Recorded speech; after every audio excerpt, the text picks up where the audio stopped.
안녕하세요. 저는 두 아이를 키우고 있는 40대 엄마입니다. 이곳에서 많은 사연들을 접하면서 세상에 이런 일들도 있구나 생각하고 있었는데요. 최근 저에게도 그런 일들이 발생했습니다. 저는 늦은 나이에 결혼을 했습니다. 남편과는 30대 때 맞선으로 만나게 되었어요. 처음에는 남편이 크게 마음에 든 것은 아니었지만 대화를 나눠보니 저와도 잘 맞을 것 같다 생각이 들었었죠. 남편과 연애를 시작하고 나서 저는 3개월 만에 결혼을 하게 되었습니다. 늦은 나이에 결혼을 하다 보니 좀 서둘러서 결혼을 하게 되었죠. 결혼을 하고 나서 크게 문제가 있었던 것은 아니지만 시댁 식구들과는 잘 맞지 않았습니다. 특히나 남편의 형수와는 맞는 부분들이 별로 없었어요. 저는 결혼을 하면서 시댁에 들어가 살았었는데요. 그때마다 트러블이 있었던 것은 아주버님의 아내였습니다. 동서, 어제 내가 입었던 옷 벌써 세탁했어? 네, 왜 그러세요? 아니, 내가 말도 안 했는데 왜 옷을 빨았어? 오늘 입으려고 했단 말이야. 아니, 빨래통에 넣어두셨길래 세탁했죠. 오늘 입으실 거였으면 밖에 두셨어야죠. 아, 그래도 한번 물어는 봐야지. 내가 이거 자주 입는 거 알지 않아? 그냥 세탁기에 넣어버리면 어떻게 해? 형님은 성실하게 집안일을 해도 나에게 불만이었고 그렇지 않았을 때에는 게으르다며 이야기를 하기 바빴어요. 그렇지만 아주버님 회사에서 일을 하고 있었던 형님은 집안일은 하나도 손을 대지 않았습니다. 심지어 자신이 먹었던 그릇조차 치우지 않았고 오히려 제가 그것을 보고 치우지 않으면 저에게 뭐라고 이야기를 하곤 했습니다. 아니, 내가 이거 먹은 지가 언젠데 아직도 안 치웠어? 형님, 그래도 자기가 먹은 건 자기가 치워야죠. 이건 저희 돌쟁이 아이도 크면 다 알아요. 동서, 집에 있으면서 이런 것도 안 하려고? 어머님이 불쌍해서 걷어준 건데 집안일은 알아서 잘해야지. 근데 나보고 이것까지 다 치우라 이야기를 하는 거야? 양심도 없네. 형님, 저희 돈 없어서 합가한 거 아니에요. 어머님도 연세가 많으시니까 모시려고 합가한 거라고요. 아니, 누가 합가하래? 어머님 아직 건강한데 무슨 소리야. 동서 너무 뻔뻔하다. 아무튼 앞으로 집안일 좀 잘해. 결혼 전 남편의 말로는 형님은 자신에게 크게 관심이 없는 편이라고 했어요. 그런데 형님은 그동안 관심이 없었던 사이와는 다르게 마치 절친했던 하나밖에 없는 시동생을 빼앗은 사람처럼 저를 대하기 시작했습니다. 저는 그런 형님의 태도가 황당하고 어이가 없었지만 그래도 저는 형님에게 못되게 대하지는 않았어요. 동서, 너무 우리 시동생한테 무관심한 거 아니야? 서방님이 요즘 빼빼 마른 것 같네. 어머님이 뭐라고 안 한다고 지금 대충 살림하는 거야? 형님, 남편이 어디가 말랐어요. 결혼하고 살쪘다면서 요즘 운동하던데요? 아니, 몸이 약해지니까 운동하지. 동서, 어머님 밥도 좀 신경 써. 어머님이 아무리 나이가 많아도 여러 가지 드셔야지. 그렇게 대충 밥상 차리면 금방 가라는 것밖에 더 있겠어? 어머님, 제가 삼시세끼 다 잘 챙겨드리고 있어요. 거기다가 간식까지 드리는데 어떻게 더 챙겨드릴까요? 아니, 자주 챙겨드리라는 게 아니라 양보다 질을 더 신경 쓰라는 거지. 암튼 알았어. 형님은 저희가 결혼할 때만 하더라도 맞벌이로 겨우겨우 생활을 하고 있던 상황이었어요. 아주버님이 밖에서 나돌고 사업을 한다면서 이리저리 벌려놓은 일들이 많다 보니 생활이 제대로 이어지지 않았다고 하더라고요. 그러다가 아주버님이 정신을 차리고 일을 시작하게 되었고, 그게 정말 잘 되어서 한 달에도 직장인 월급의 몇 배만큼이나 벌어들일 정도가 되었습니다. 그러다 보니 형님의 콧대는 날이 갈수록 더욱더 높아지기 시작했습니다. 동서, 요즘 좀 힘들어? 아휴, 어머님한테 고기 좀 자주 사 먹이지 그랬어. 왜? 돈이 모자라? 말을 해야지. 돈 필요하면 언제든지 이야기하라니까. 우리 남편 요즘 사업도 잘 되고 좋더라고. 이게 다 나랑 결혼한 덕분이지. 네, 좋으시겠네요. 안 그래도 형님한테 물어보려고 했는데 저희 지금 사정이 안 좋아서요. 형님이 좀 집에 신경 좀 써주면 좋을 것 같아요. 그래? 아유, 우리 집은 맏며느리 없으면 안 된다니까. 형님은 계속해서 우리 앞에서 잘난 척을 했어요. 남편은 그런 형님의 태도에 콧방귀도 끼지 않았고 저 역시 관심이 없었답니다. 그도 그럴 것이 형님은 맏며느리라서 고생했다고 말했지만 남편의 말로는 결혼 이후 엄마에게 잘해준 적이 없다고 하더라고요. 아주버님, 일이 요즘 잘 되는 모양이야. 왜? 형수님이 자랑하지? 아니, 형님이 계속 이야기하더라고. 일이 잘 된다고. 그러면서 형님이 어머님 잘 챙기라면서 이야기를 하는데 참나. 아니, 그런 이야기를 해? 아니, 자기가 잘할 것이지. 왜 당신한테 그런데? 그래도 형님은 어머님한테 살갑게 잘하잖아. 잘하기는? 남보다 못한 사이였지. 내가 엄마 모시고 살겠다고 하니까 망정이지. 형수님은 엄마랑 같이 살 생각도 없고 그렇다고 나이 먹고 아픈 놈을 한번 들여다본 적도 없었지. 뭐 형수님만 그래? 형도 마찬가지지. 엄마가 그렇게 젊을 때 도와줬는데 그 생각은 하지도 않고. 남편의 말로는 형님 내외는 어머님에게 전혀 관심이 없었던 부부라고 했어요. 그러다가 저희가 어머님과 합가를 하겠다며 결혼을 하고 난 이후로 더욱 저를 탐탁치 않게 생각을 했던 것이죠. 거기다 저희는 형님 부부의 행동에 전혀 관심이 없었고 신경도 쓰지 않았어요. 그런데 오히려 관심을 두지 않자 형님은 더 관심을 받으려고 매번 만날 때마다 얼마나 사업이 잘 진행되고 있는지를 얘기하곤 했습니다. 아주버님의 사업이 잘 되고 나서 집안에 간섭하는 일이 줄어들다 보니 사실 자랑을 하는 것은 얼마든지 들어줄 수 있다고 생각을 했어요. 아주버님의 사업이 잘 되기 시작하면서 그쪽으로 좀 더 신경을 썼기 때문이었어요. 그렇게 아주버님의 사업이 잘 되기 시작한 초기에는 별다른 트러블 없이 지나가게 되었습니다. 그러던 중 남편이 직장에서 퇴직을 하게 되었어요. 회사 사정이 어려워지게 되면서 명예퇴직으로 남편은 40대에 직장을 그만두게 되었습니다. 여러 곳에 취업을 알아보기도 했지만 받아들여주는 곳을 찾기가 어려웠어요. 남편의 자신감은 날이 갈수록 떨어졌고 남편은 극심한 우울증에 시달리게 되었습니다. 이와 동시에 시모의 건강도 점점 나빠지게 되었어요. 이 모든 상황에 아주버님과 형님은 제 탓이라 이야기를 했어요. 동서, 서방님 아직 우울하시대? 아니 좀 쉬면 어때서 그래? 동서가 서방님한테 막 뭐라 한 거 아니야? 형님, 제가 뭐라고 그래요. 저도 남편 조금 쉬었으면 좋겠다 생각을 하는데 본인은 그게 받아들여지지 않는가 보더라고요. 저도 많이 이야기하고 달래주고 있어요. 근데 아직도 그런다고? 아니 40대밖에 안 되었는데 동서가 엄청 뭐라고 한 거 아니야? 어머님도 그렇고 요즘 통 기운이 없어 보여. 아니 제가 뭐라고 그래요. 갑자기 일을 그만두니까 그럴 수밖에 없죠. 본인 의지도 아니었고.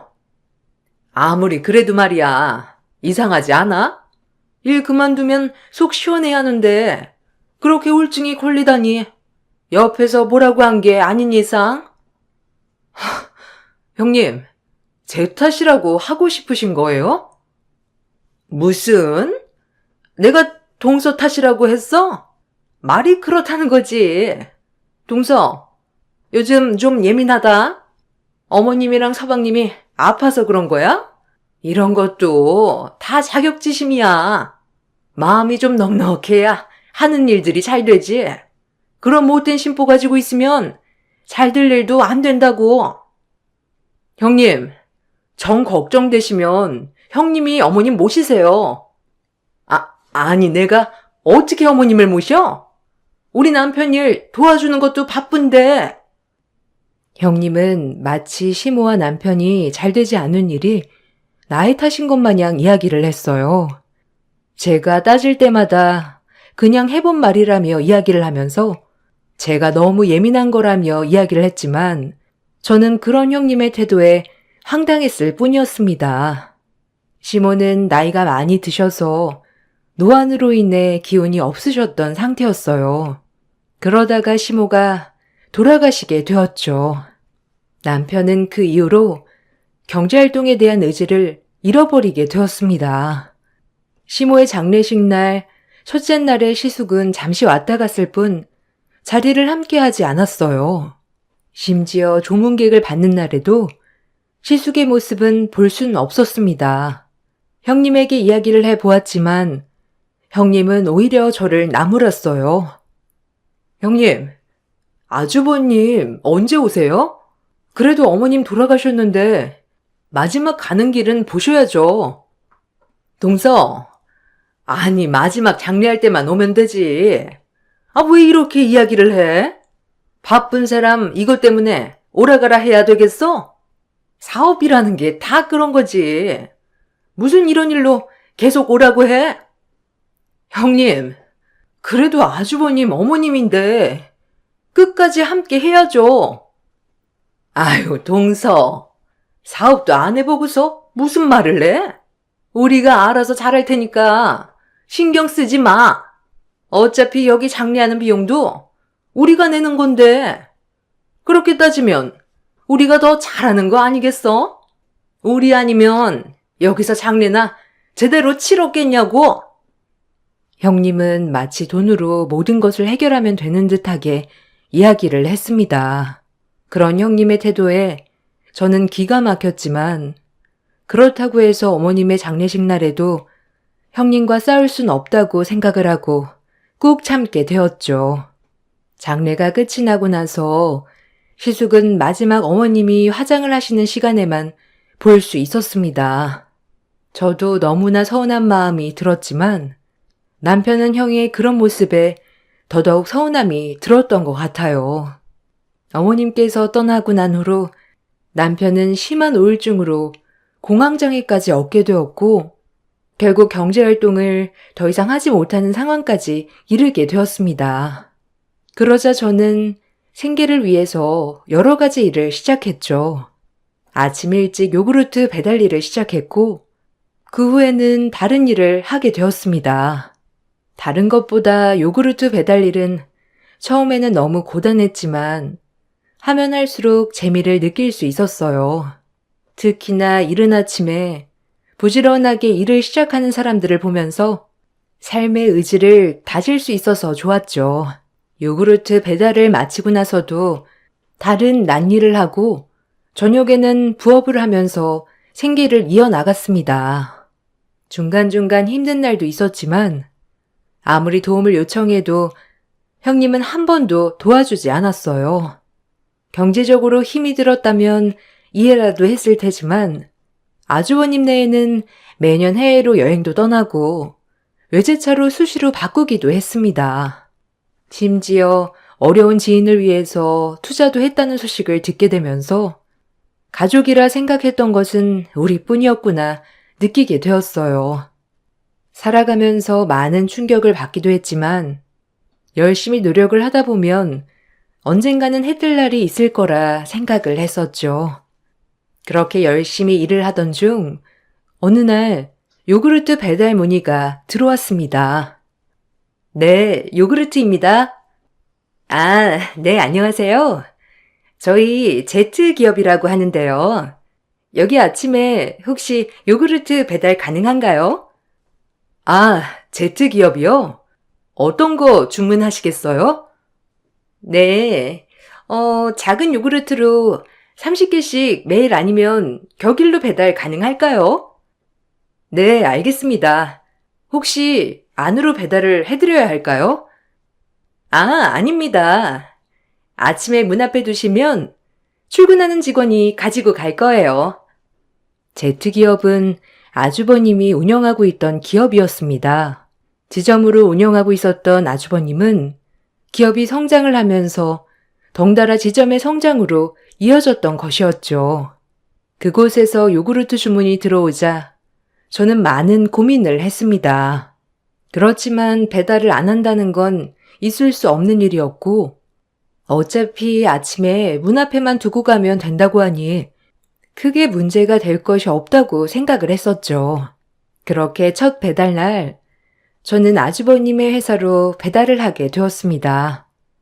이른 아침이었지만 누군가 회사에 있는 듯 했어요.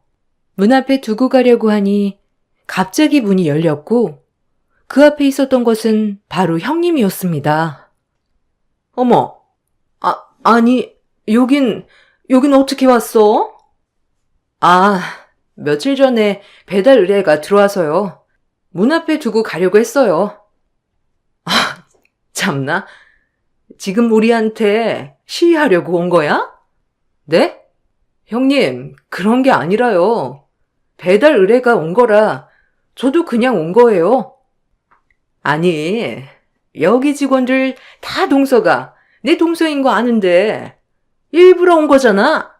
우리는 이렇게 잘 사는데 동서네가 이렇게 요구르트 배달하는 거 알면 다들 뒤에서 뭐라고 할 거야. 아니, 이걸 가지고 뭐라고 해요, 형님. 그냥 이거 두고 갈게요. 다들 출근하는 시간대에 잘 맞춰서 왔네. 우리 창피 주려고 그런 거지? 아, 그런 거 아니라고요. 저 이만 갈게요. 아니, 앞으로 오지 마. 요구르트 배달 절대로 여기 오지 말라고. 알아들어? 형님, 저희한테 의뢰온 걸 저희는 거절할 수 없는 거 형님도 아시잖아요. 지금 거부하는 거야? 그럼 그렇지. 역시 우리 창피 주려고 그런 거지? 아유, 당장 여기서 꺼지고 다신 여기 오지 마. 형님은 문 앞에 서 있는 저에게 구두발로 발길질을 하면서 당장 사라지라고 소리를 질렀습니다. 그런 형님의 모습에 왜 저렇게까지 할까 당황스럽기도 했지만 화가 너무나 나더라고요. 얼마 뒤 형님이 다급하게 저를 내쫓았던 이유를 알게 되었습니다. 누군가 계단을 올라와 놀라운 얼굴로 저희를 보고 있었기 때문이었어요. 당신 지금 뭐 하는 거야? 아니, 요구르트 안 받는데 갑자기 놓고 가서요. 죄송합니다, 회장님. 잠시 뭔가 착오가 있었나 봅니다. 일하면 그럴 수 있는 거지. 이 이른 아침부터 소란인가요? 죄송합니다. 일단 안으로 들어가시죠. 아주버님과 함께 오신 분은 아주버님의 지사 회장이었던 자회사 대표였습니다. 형님과 큰 소리를 오고 가는 것을 보고 아주버님은 당황한 얼굴로 올라오셨더라고요. 저는 아무 말 하지 않고 자리를 피하려고 했습니다. 그런데 저의 얼굴을 빤히 쳐다보시던 회장님께서 갑자기 저의 팔을 잡은 채 저에게 서둘러 말을 걸어오셨습니다. 혹시 7살 때 미아가 된 적이 있지 않나요?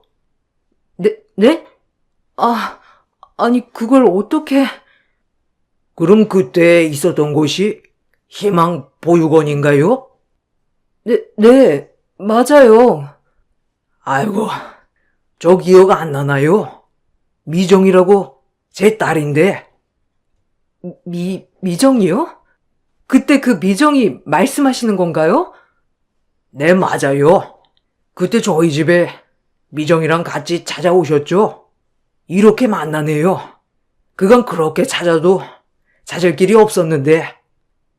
회장님은 저의 손을 잡으면서 눈시울을 붉히며 이야기를 하셨습니다. 그 모습을 보고 아주버님과 형님은 당황한 표정을 지으셨죠. 저는 회장님의 이야기를 듣고 나서 깜짝 놀랐습니다. 저는 8살 때 지금의 부모님께 입양이 되었거든요. 7살 때 사고로 인해서 미아가 되었던 저는 부모에 대한 기억을 모두 잃은 상황이었습니다. 그대로 보육원으로 옮겨지게 되었죠. 생활을 하면서 여러 친구들이 들어왔지만 쉽게 친해질 수는 없었어요. 여러 친구들 중에서도 유일하게 친하게 지냈던 친구가 바로 미정이라는 친구였습니다. 그 친구는 보육원에 들어온 이후로 선생님들과 단 한마디도 하지 않았어요. 물론 친구들과도 이야기를 하지 않았었죠. 그렇지만 미정이는 저에게 자신의 비밀을 모두 털어놓았습니다. 너 왜 여기까지 오게 되었어? 나는 사실 왜 여기 왔는지 기억이 안 나. 선생님이 내가 기억을 찾으면 엄마 아빠한테로 갈 수 있대. 넌 다시 돌아가고 싶어? 왜? 엄마 아빠 만나면 좋은 거 아니야? 난 다시 가고 싶지 않아. 난 그곳이 너무 끔찍했어. 너 엄마 아빠 기억이 나? 왜 선생님한테 이야기하지 않았어? 난 거기서 미움받았어. 내가 뭘 해도 엄마 아빠는 내 편이 되지 않았거든. 다시 돌아가도 똑같을 거야. 그냥 여기서 새로운 엄마 아빠 만나는 게 나을 것 같아. 왜 그렇게 생각해? 그래도 엄마 아빠랑 같이 있으면 좋은 거 아니야? 아니, 우리 집에는 할머니가 있는데 그 할머니는 나를 너무 미워해. 미정이는 저에게 놀라운 이야기를 해 주었어요. 할머니는 아들을 원하셨는지 미정이에게 매우 냉정하게 대하셨고 여자라서 쓸모가 없다는 이야기도 했다고 하셨죠. 그 얘기를 듣고 나서 엄마에게 말을 했지만 엄마는 전혀 반응을 하지 않으셨고 울기만 하셨다고 해요. 거기다가 엄마가 아빠에게 이야기를 해도 외면할 뿐 제대로 할머니에게 화를 내지 않았다고 하더라고요. 결국 이 가족에게서 더 이상 자신은 필요하지 않은 존재라고 생각한 미정이는 그대로 집을 나오게 되었고 아무런 이야기를 하지 않은 채 다시 입양이 되기만을 기다리게 된 것이라며 저에게 이야기를 했습니다. 저는 그런 미정이의 말을 듣고 마음이 너무나 아팠어요. 저는 기억하지도 못하고 있는 가족을 그리워하고 있었던 상황이라 미정이의 마음이 반대될 수도 있겠다 생각이 들었죠. 입양을 가기 전 저는 미정이에게 마지막으로 친부모를 만나러 가자며 제안을 하게 되었습니다. 미정이는 원하지 않았지만 저는 다음날 입양을 가야 하는 상황이라 지금이 아니면 기회가 없다고 이야기를 했죠. 그렇게 저는 미정이와 친부모의 집으로 향하게 되었습니다. 그동안 보육원으로 봉사를 오시는 분들이 작게 주었던 돈들을 모아 미정이의 친부모를 찾는데 사용을 했습니다. 겨우겨우 버스를 물어물어 알아보고 타고 나서 의심한 사람들에게는 할머니 댁으로 향한다며 이야기를 했습니다. 그 후에 미정이가 기억하는 동네를 찾을 수 있었고 그 동네에서 미정이의 부모님 이름으로 수소문을 내서 집을 찾았고 결국 미정이의 친부모를 찾을 수 있었어요.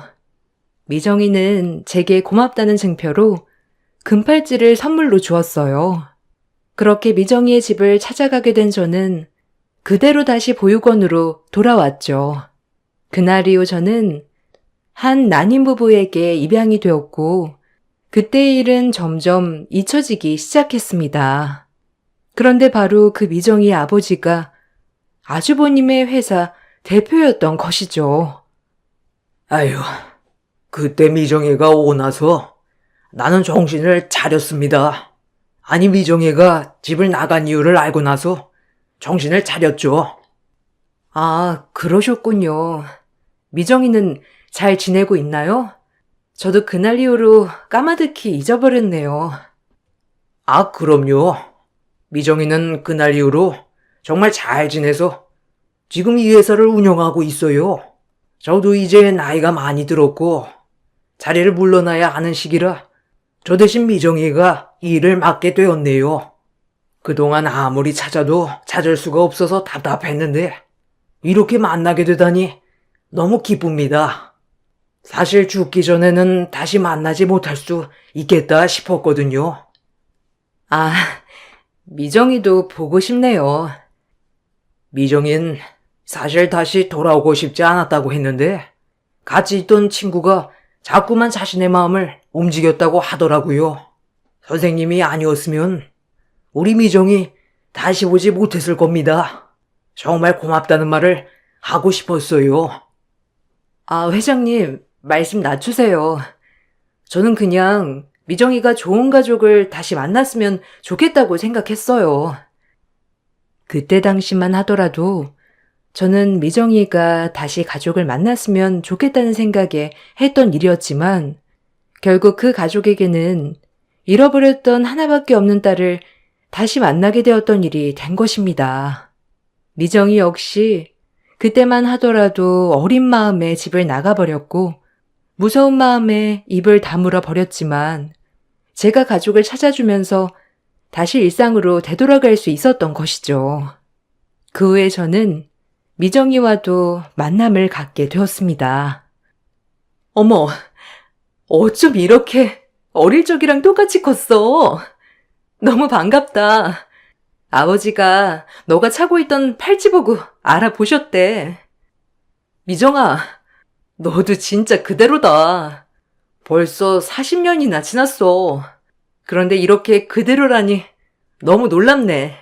난 종종 그 팔찌 차고 다녔지. 넌 어떻게 지냈어? 정말 세월 빠르다. 우리 그때 진짜 어렸는데 너 덕분에 나 다시 가족을 만났고 행복하게 잘 지낼 수 있었어. 너는 어떻게 지냈어? 그날 이후로 입양 갔다는 소식은 들었어. 너 찾으려고 했는데 이미 입양 간 가족들은 연락도 안 되고 너는 이름도 바꿔서 찾을 수가 없더라고. 나 입양 가서 그 집안 성씨랑 이름으로 다 바꿨어. 그래서 더 못 찾았을 거야. 잘 지냈다니 너무 다행이다. 나 사실 그때 은혜 갚으려고 더 열심히 살았어. 솔직히 나는 가족을 기억하고 있었지만 너는 아무런 기억이 없어서 슬퍼했잖아. 그 보육원에서 유일하게 나를 신경 써주고 잘해주었던 것도 너뿐이었고 언젠가는 만나면 내가 그 은혜 보답하려고 이렇게 노력해서 대표 자리까지 앉게 되었어. 어머, 진짜 축하해. 잘됐다. 너무 잘됐어. 그렇지? 이거 다 네 덕분이야. 어떤 것이든 말만 한다면 다 도와줄 수 있어. 내가 할 수 있는 건 다 해줄게. 원하는 거 있으면 말해봐. 에이, 무슨 원하는 게 있다고 그래. 그냥 그땐 내 친구니까 가족을 찾아준 거지. 지금 생각해보면 정말 대단해. 겨우 7, 8살밖에 되지 않았는데 거기다가 소중하게 모아둔 돈들을 오로지 나를 위해 쓴 거잖아. 그러게 말이야. 아마 마지막으로 했던 선행이 아닐까 싶기도 하고. 그렇게 큰 일을 했는데 내가 그 은혜 갚아줘야지. 뭐든 이야기해봐. 아참, 그러고 보니까 아빠가 그날 회사에 갔을 때 무슨 일 있었다며? 거기 대표랑 아는 사이야? 아, 사실 거기 대표 우리 아주버님이야. 요구르트 배달하러 갔는데 잠깐 일이 있었어. 아, 아빠 말로는 좀 소란이 있었다고 하던데? 싸운 거야? 싸우기보다는 아무래도 내가 가족인데 요구르트 배달을 간다는 게 좀 신경 쓰였나 보더라고. 미정이는 저의 이야기를 듣고 한참을 생각하다 갑자기 한 가지 제안을 했습니다. 저는 그 제안을 듣고 나서 고민을 하게 되었죠. 그렇지만 미정이는 저에게 꼭 은혜를 갚고 싶다면서 거절하지 말아달라고 이야기를 했습니다. 미정이가 저에게 한 제안은 바로 아주버님이 있던 자리에 대표직을 저에게 넘긴다는 것이었어요.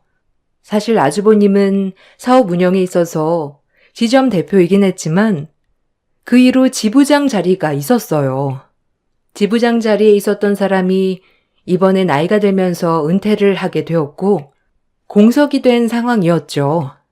이번에 회장님이 직접 아주버님 업체로 향하게 되었던 건 역시 아주버님에게 지부장 자리를 주기 위해서였지만 저를 만나게 되면서 다음으로 미뤄지게 된 것이었습니다. 저와의 다툼을 듣고 난 후에는 저를 위해서 그 지부장 자리를 저에게 주겠다고 제안을 하게 된 것이었죠. 처음에는 저도 거절을 했지만 계속된 권유로 받아들이게 되었습니다. 아마 저도 한편으로는 아주버님과 형님에게 보여주고 싶었던 것이 있었던 것 같아요. 지부장 자리를 받아들이고 나서 처음 지점을 돌게 되었던 날, 저를 본 아주버님과 형님의 얼굴은 새하얗게 질리고 말았습니다. 아니, 재수 씨가 왜 여기에? 동서가 여기에 어떻게 왔어? 동서라니요? 저는 지부장 김승주입니다. 잘 부탁드립니다. 동서, 이게 어떻게 된 일이야? 지부장이라니? 갑자기 이렇게 될 수 있는 거야? 말 좀 가려서 하세요. 여기가 사적인 자리도 아니고 거기다가 여기 직원도 아니지 않습니까? 모든 사람들 앞에서 저는 공적인 공간에서는 공적으로만 대하겠다고 선언을 했습니다. 냉정하게 사적인 관계는 밝히지 말아달라고 이야기를 하자 아주버님과 형님의 얼굴은 울그락불그락 변하기 시작했죠. 속으로는 너무나 고소한 마음이 들었습니다. 역시나 형님은 인사 후에 갑자기 메시지로 잠시 보자며 연락을 해왔습니다. 저는 당당하게 형님을 맞이했습니다. 동서, 아니 이게 뭐하는 짓이야? 지부장이라니. 지금 이게 말이나 돼? 여기서 일을 해봤던 것도 아니고 이게 얼마나 잘못된 건지 알기나 해? 뭐가 잘못되었죠? 그러면 직원도 아닌 형님이 여기에 자꾸 오는 건 말이 되는 거고요? 형님은 여기 직원도 아닌데 매번 출근을 하시고는 직원들 부려먹지 않으셨나요? 그런 제가 너무한 걸까요? 아니면 형님이 너무하신 걸까요? 아니, 내가 부려먹긴 뭘 부려먹어? 그리고 지부장 자리는 원래 우리 남편이 될 거였는데 어떻게 동서가 될 수 있어? 그건 알 필요 없지 않나요? 조사를 해보니 아주버님 그동안 뒷돈을 여러 번 받으셨더라고요. 이거 다 증거 있는데 말씀드릴까요? 뭐? 뒷돈이라고? 우리 남편은 그런 거 할 줄 몰라. 무슨 소리를 하는 거야? 더 이상 직원이 아니신 분이랑 이야기할 필요는 없으니 나가주세요. 그리고 다시는 용건 없이 여기 오지 않으셨으면 좋겠습니다. 뭐라고? 황당한 얼굴을 하고 있는 형님을 밖으로 내보내고 나서 저는 시숙의 지금까지의 일에 대해서 다시 살펴보게 되었어요. 시숙은 지부장의 자리가 자신에게 올 것이라고 생각하고 여러 업체에 뒷돈을 받았던 정황이 있었습니다. 이를 먼저 확인을 하고 보고를 한 후에 시숙에게 이 사실을 이야기했습니다. 재수 씨, 이거 너무한 거 아니에요? 아무리 그래도 가족인데 이런 치부를 좀 덮어줄 수 있는 거 아니냐고? 아주버님, 사건이 커도 너무 크잖아요. 거기다가 아직 지부장이 된 것도 아닌데 업체 측에서 이런 뒷돈을 받았으면 이후에 운영에도 지장을 받을 수밖에 없다는 거 아시지 않나요? 그래서 내가 지부장이 되어야 한다는 거였잖아요. 재수 씨가 지부장이 되면서 모든 일이 다 꼬였다고. 아주버님, 이건 제 탓이 아니고 아주버님이 더럽게 일한 탓 아닌가요? 뭐? 더럽게 일해? 사업 운영 한 번도 안 해본 주제에? 아는 사람 덕 봐서 지부장 되어놓고서는 그딴 말을 짓거려? 네, 어디 한번 두고 보세요. 어떻게 제가 운영하는지. 아주버님과 형님은 제가 낙하산으로 지부장이 되었다는 점에 분노했고, 다른 지점에 이 사실을 이야기하면서 제 지위를 끌어내리고자 갖은 노력을 다했습니다. 그렇지만 저는 지부장이 된 이후에 열심히 노력을 했고, 신제품 출시에도 적극적으로 노력을 했습니다. 처음에는 좋지 않은 여론들이 많았지만 회사 발전을 위해서 노력을 한 끝에 결국 매출로 이어지게 되었고, 그러다 보니 다른 지점의 대표들에게도 인정을 받게 되었습니다. 그동안 밤낮으로 여러 일을 가리지 않고 했던 것이 저에게는 좋은 자양분이 되었던 것이죠. 뻔뻔한 태도를 보였던 아주버님과 형님은 사과를 해 왔습니다. 동서, 내가 미안해. 우리 남편 다시 대표직으로 복귀하면 안 될까? 지금 우리도 사정이 너무 힘들어가지고 취업하기도 쉽지 않아. 글쎄요. 그때 제 밑에서 일하기 싫다고 하신 건 아주버님 아니신가요? 거기다가 형님도 그 얘기에 동조했잖아요. 아니, 그건 내가 잘못 생각을 했어. 낙하산이라고 생각해서 잘 운영을 못할 거라고 다들 얘기를 했었거든. 그래서 그만두신 건 아니지 않나요? 그동안 저한테 해왔던 게 있으니 그랬던 거겠죠. 동서, 아니 왜 말을 그렇게 해? 미안해. 내가 미안하니까 우리 남편 좀 다시 복귀시켜줘. 저는 그럴 권한 없습니다. 그리고 이미 대표 자리는 다른 분이 하고 계시니 정 원하시면 직원으로 다시 취업하세요. 형님의 사과를 들으니 저는 더 화가 났습니다. 그렇게 어려웠던 시기에 도움을 줄 수 있음에도 불구하고 저희를 외면했던 아주버님과 형님이 생각났기 때문이었어요. 당장 아이들이 먹을 밥값도 없어서 쩔쩔매던 그 시기에 형님과 아주버님은 호화로운 생활을 즐기고 있었기 때문에 그때 생각으로 저는 용서해 줄 수 없었습니다. 그렇게 저는 더 독한 마음을 먹고 회사 생활을 이어나갔고, 업계에서는 전국에서도 판매율이 높은 지점들을 보유하고 있습니다. 시숙과 형님과는 더 이상 연락을 하고 있지 않아요.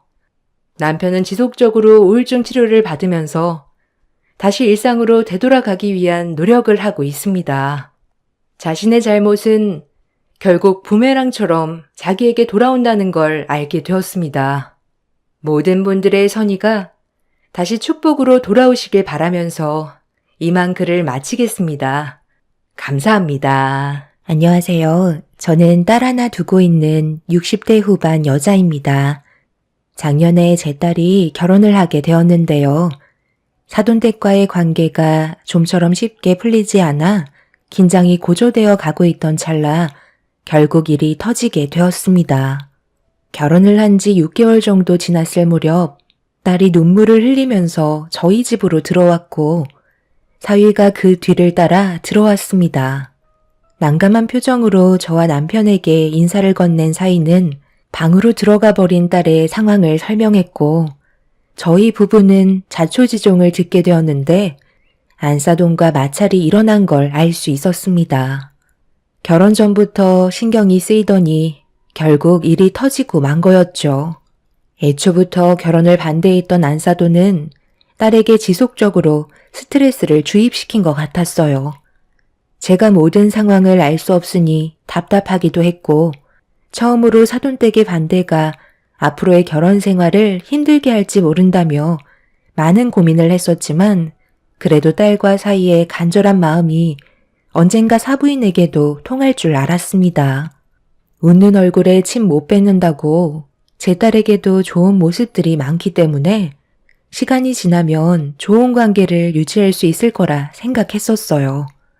결혼을 허락했으면 마음에 안 드는 부분들이 있어도 좋은 관계를 유지하려는 노력 정도는 하실 줄 알았는데 사부인은 단 한 번도 제 딸을 좋게 봐주려는 마음을 갖지 않았었네요.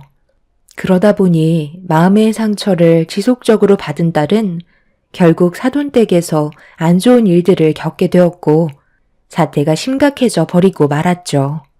사위가 중간에서 노력을 안 한 것도 아닌데 자기 아들을 봐서라도 좋은 관계를 형성하고 살면 될 것을 왜 이렇게 모난 행동을 하는 건지 이해할 수가 없었습니다.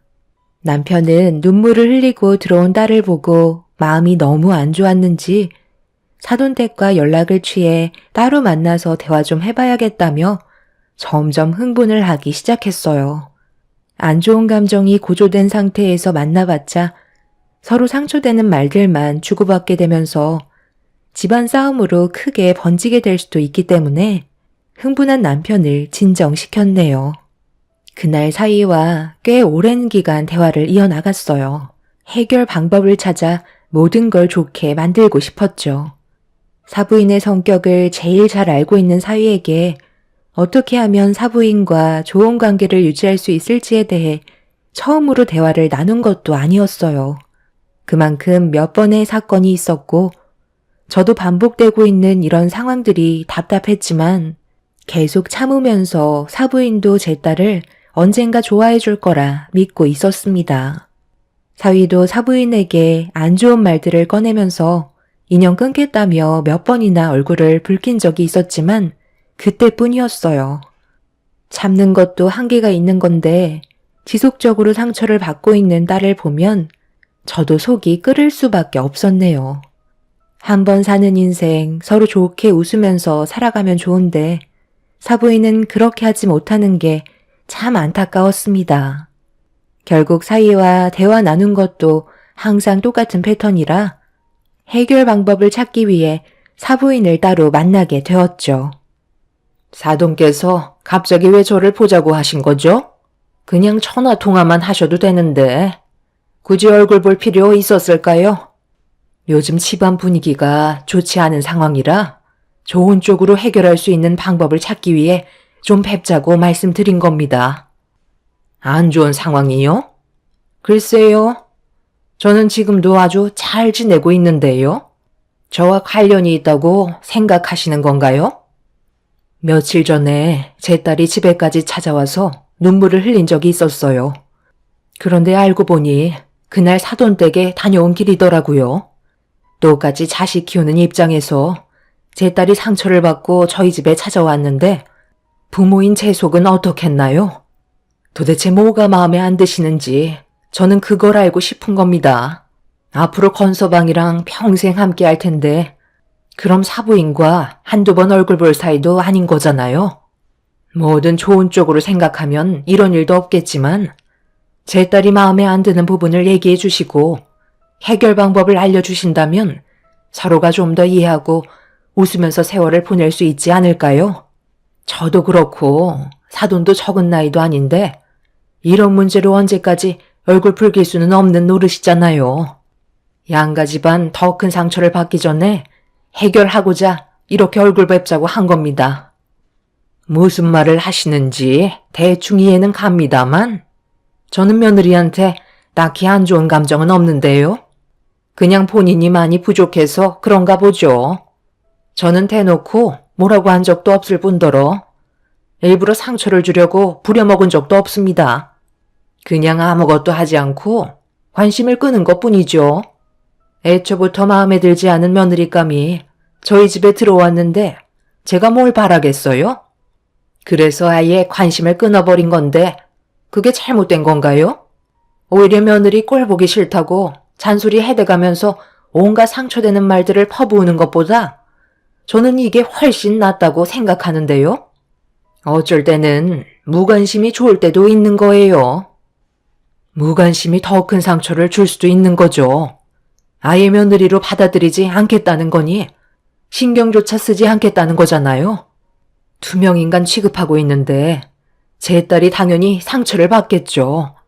사돈은 이런 관계 유지가 최선이라고 생각하시는 건가요? 저는 무관심이 답이라고 생각하고 행동하고 있는 겁니다. 쓸데없이 감정 소모하고 싶지도 않고 괜히 스트레스 받아서 혈압 올라가느니 아무것도 안 시키고 말도 안 걸고 제 아들만 챙기면 아무 일도 일어나지 않는데 굳이 마음에도 없는 정을 줄 필요는 없잖아요. 사돈께서도 지금까지 인생을 살아오시면서 만나왔던 사람들이 전부 마음에 들었던 적은 없잖아요. 그러니까 지금 사돈께서 하시는 말씀은 앞으로도 제 딸은 며느리로 인정해 줄 일은 조금 더 없다는 말씀이신 거죠? 같은 연배이시다 보니 눈치가 빠르시네요. 아시잖아요. 애초부터 며느리로 받아들이고 싶지 않았는데 제 아들이 좋다고 해서 어쩔 수 없이 결혼 허락한 겁니다. 아들을 위해서 그런 거지 며느리로 인정한 건 아니죠. 해결 방법을 찾으실 생각이면 미련 버리시는 게 좋겠네요. 저는 한 번 아닌 건 눈에 흙이 들어와도 아니거든요. 안사돈과 대화를 주고받으면서 해결 방법을 찾으려 했지만 좋은 관계를 유지하기는 힘들어 보였습니다. 아무것도 하지 못한 채 사돈을 돌려보낸다면 쳇바퀴 돌아가듯 똑같은 상황이 반복이 될 것 같아 그 자리에서 확실하게 제 의사를 밝히게 되었고 제 말을 듣고 있던 사돈의 얼굴은 점점 굳어지고 있었네요. 말이 끝나자마자 열을 올리기 시작했고 결국 안 좋은 대화를 주고받았습니다. 그래도 결혼을 했으면 기본적인 건 당연히 해야 되는 건데 그런 것들을 전부 다 생략하겠다는 건 저로선 받아들이기 힘듭니다. 왜 받아들이기가 힘드신지 모르겠네요. 어차피 투명인간 취급하는데 뭐하러 사돈댁에 들리나요? 차라리 아무것도 하지 않는 게 오히려 스트레스 덜 받는 일 아닌가요? 제 딸이 괜히 사돈댁에 들어가서 아무것도 하지 않고 서 있으면 계속 그걸 보게 될 텐데 얼마나 불편하고 싫으시겠어요? 대화조차 섞지 않으신다면서요. 그러니까 애초부터 사돈댁에 발을 들이지 않는 게 서로에게 좋다고 말씀드리는 거예요. 저도 집안 행사가 있어도 사이를 집으로 불러드리지 않을 테니 사돈께서도 어떠한 이유에서라도 제 딸과 사이를 집안으로 부르시는 일은 안 해주셨으면 좋겠어요. 그래야 양가 집안에 평화가 찾아올 것 같습니다. 어차피 며느리로 인정해주지 않는다면 굳이 사돈댁에 들어가 잡일을 도울 필요는 없죠. 며느리 때문에 제 아들 얼굴도 못 본다는 거예요? 차라리 며느리만 빼고 제 아들만 따로 보도록 하겠습니다. 그건 안 되죠. 부부는 결혼을 하는 순간부터 일심동체예요. 어떠한 일을 하더라도 함께 해야 된다고요. 나로 불러서 만나실 거면 애초부터 결혼은 허락하지 마셨어야죠. 머리채를 뜯어서라도 말리셨어야 하는 거 아닌가요? 사돈께서 중심이 잡혀있지 않으니까 지금 모두가 피해를 보고 있는 거잖아요. 그래서 저는 앞으로 사위를 절대 집으로 불러들이지 않을 테니 사돈께서도 제 딸을 댁으로 부르시지 않았으면 좋겠네요. 둘이 알아서 잘 살게끔 그냥 내버려 두는 게 가정의 평화가 찾아오는 겁니다. 혼자 그렇게 하세요. 마음에 안 드는 며느리 들어와 내 아들 뺏어간 것도 속 터져 죽겠는데 아들 얼굴도 못 보는 건 말이 안 되는 거죠? 사돈과 얼굴을 붉히게 되자 대화의 질은 점점 안 좋아지기 시작했고 사돈은 더 이상 말이 안 통한다면서 제 말이 끝나지도 않았는데 자리에서 일어나 문을 박차고 나가 버렸네요. 저는 그 자리에서 바로 사위에게 전화를 걸어 방금 있었던 일에 대해 설명을 하며 당분간 제가 얘기한 대로 따라주길 부탁했고 사위는 고맙게도 제 말을 들어주었어요. 그날 이후 사위는 사돈댁에 찾아가지 않았어요. 각자 부모님의 집에 찾아가지 말라는 거지 제 딸의 신혼집에 가지 말라는 건 아니었기 때문에 미리 사위와 딸에게 연락을 취한 뒤 여러 가지 음식을 싸들고 잠깐 들리게 되었죠. 사위가 좋아하는 음식들 위주로 양손 가득 준비를 해서 현관문 앞에 도착을 했는데 초인종을 누르려는 순간 집안에 무슨 일이 일어났는지 꽤 큰 목소리로 누군가와 대화를 주고받고 있었습니다. 저는 급하게 초인종을 눌렀고 그 순간 잠깐의 정적이 흐르더니 현관문이 열렸습니다. 그리고 제 눈앞에 펼쳐진 광경은 입을 다물지 못할 정도였네요. 집안이 이게 다 뭐야? 왜 물건들이 전부 다 여기저기 난장판으로 되어 있는 거니? 사돈, 지금 여기서 뭐 하시는 거죠? 보면 몰라요.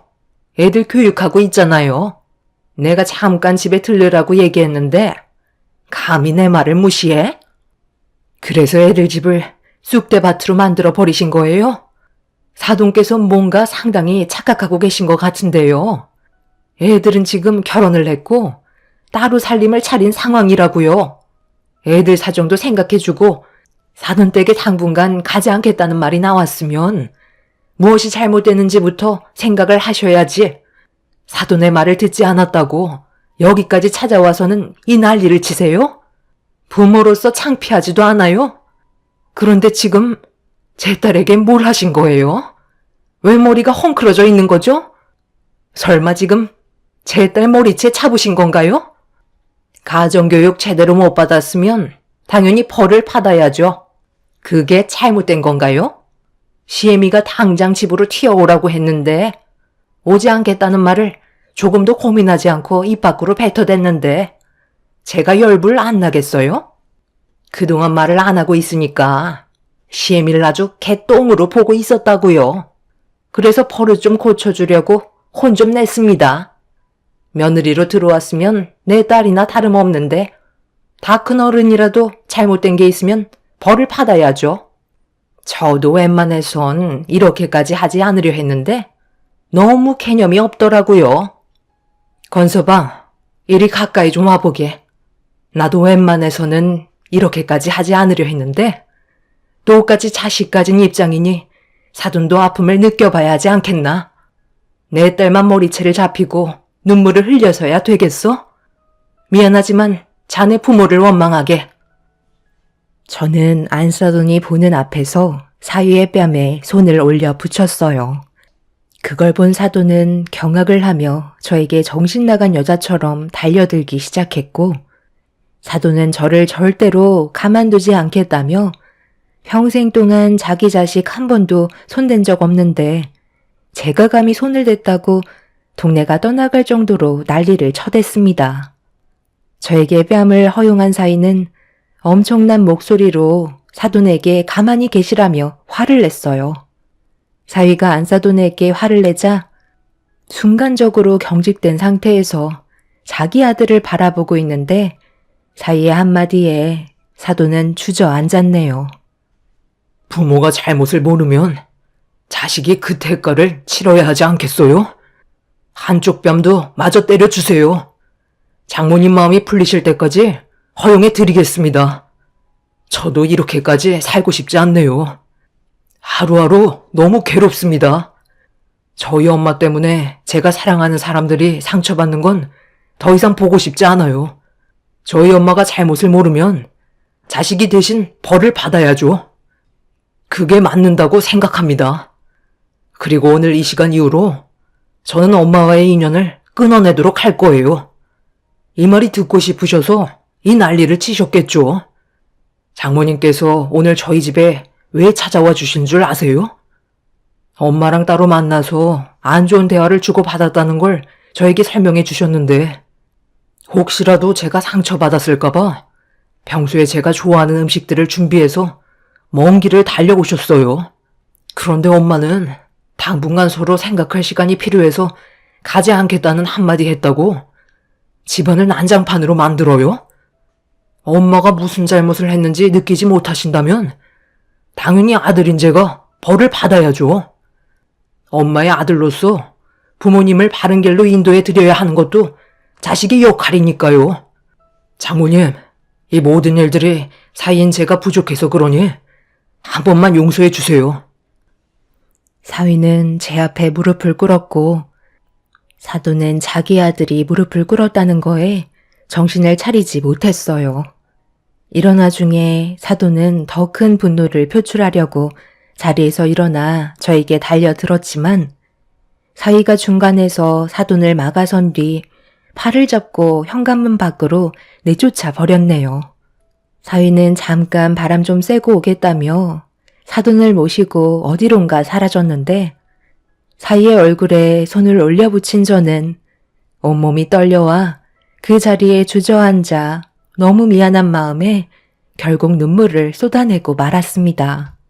제 자식도 아닌 남의 자식에 손을 올려붙인 건 당연히 잘못된 행동이었지만 저도 사람인지라 제 딸이 사돈에게 머리채를 잡혔다는 거에 제대로 된 판단을 하지 못한 것 같아 너무 마음이 안 좋았어요.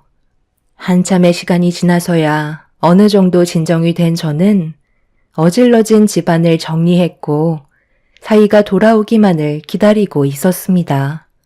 그렇게 늦은 저녁 시간이 되어서야 사위가 들어왔는데 확실히 안색이 좋지 않았어요.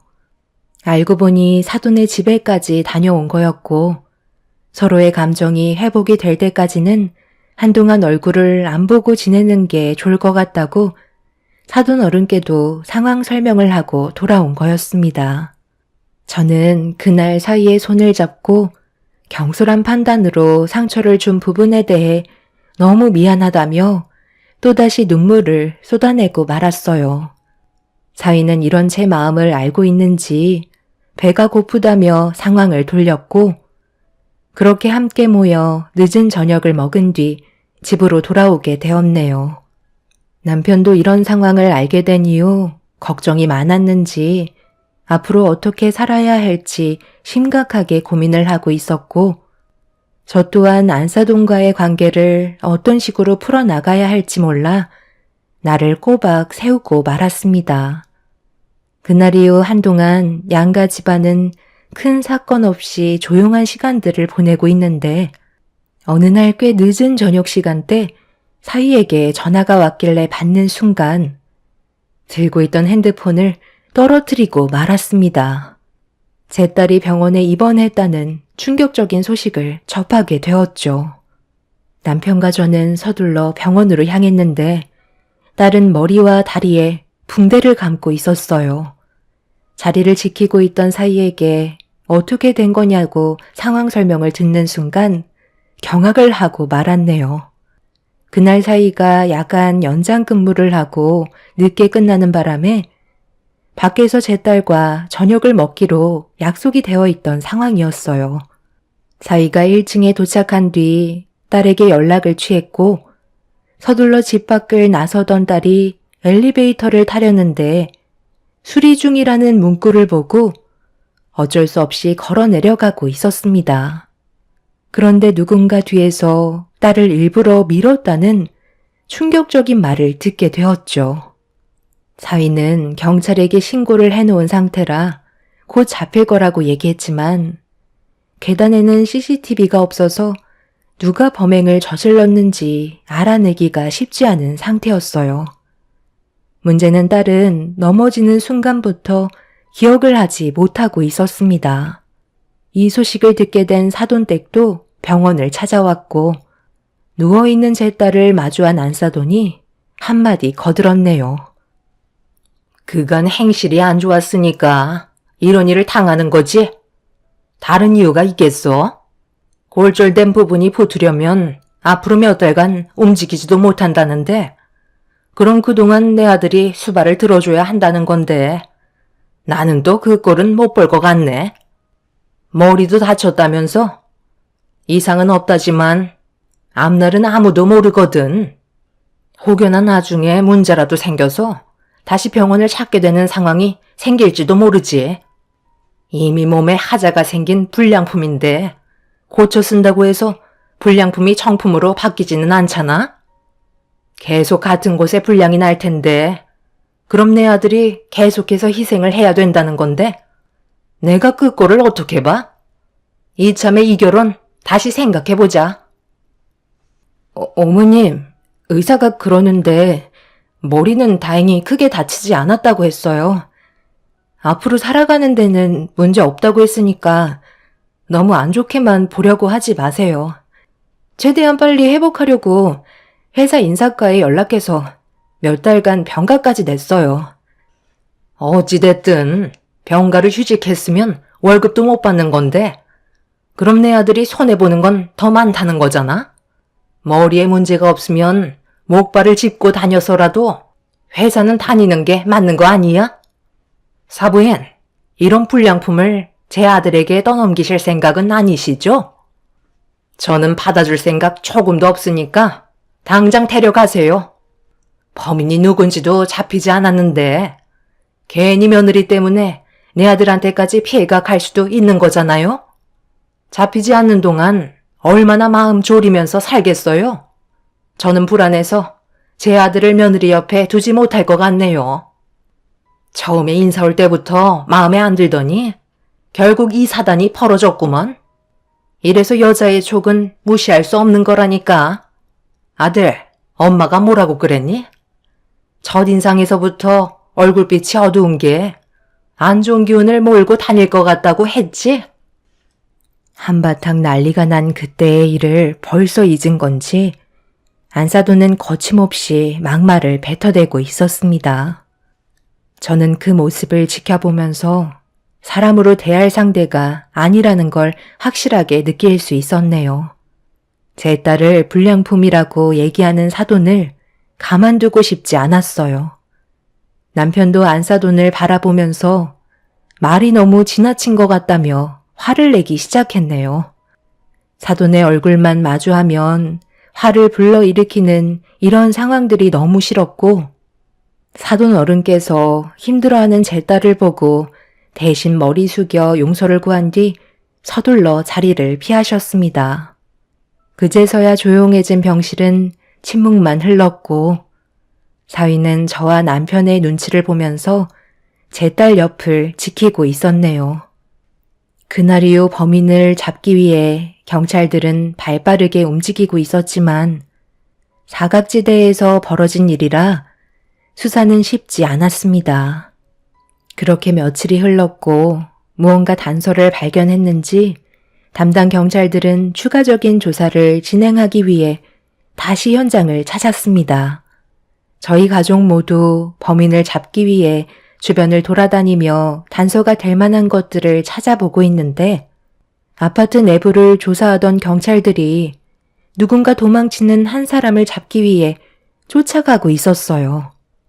너무 순식간에 일어난 일이라 저희는 도망치는 범인을 보고도 잡지 못했는데 검은 모자와 검은 옷을 입고 있던 한 사람이 앞만 보며 달리다가 옆에서 달려오는 차와 부딪히게 되면서 오랜 시간 끝에 겨우 범인을 잡을 수 있었습니다.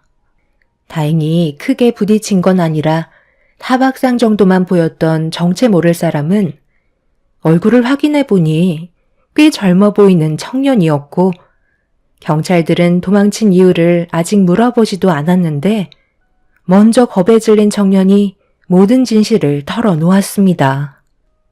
그 말을 듣던 저는 정신을 차리지 못할 정도로 분노를 하게 되었네요.